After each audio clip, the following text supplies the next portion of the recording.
In today's video, I'm going to teach you how to safely take down your website using the HostGator cPanel. Whether you're planning to revamp your site or simply need it offline temporarily, you'll find this guide especially handy. Now let's get started with the process and make sure you understand each step clearly.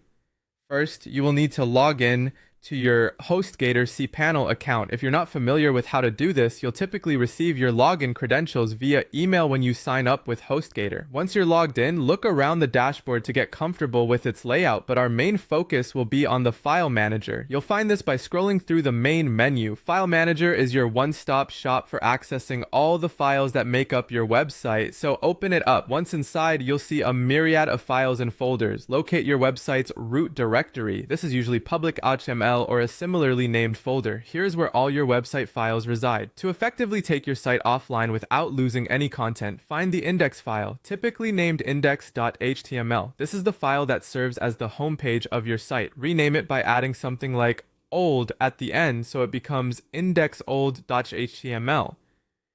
Doing this ensures the homepage won't load, thereby taking your site offline. Alternatively, you can choose to delete or move the website files entirely if you prefer a different approach. If you're deleting, make sure you have a backup just in case you need to restore your site in the future. Moving the files could mean transferring them to a different folder within your home directory so they're not accessible through the domain. Now, as an optional step, particularly significant if you're also looking to disable the domain temporarily, navigate to the add-on domains or domains section within the cPanel. Here you can effectively disable the domain associated with your site. This means that even if someone tries visiting your site, they won't be able to see anything.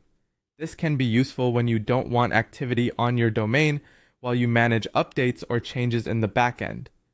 And there you have it. By following these steps, you can take your website offline seamlessly using the HostGator cPanel. Remember, whether you're planning a major overhaul of your site or just a temporary break, it's always wise to have an updated backup. This ensures that you can restore everything to its original state without any stress once you're ready to go live again. Thank you for following along and stay tuned for more helpful web management tips.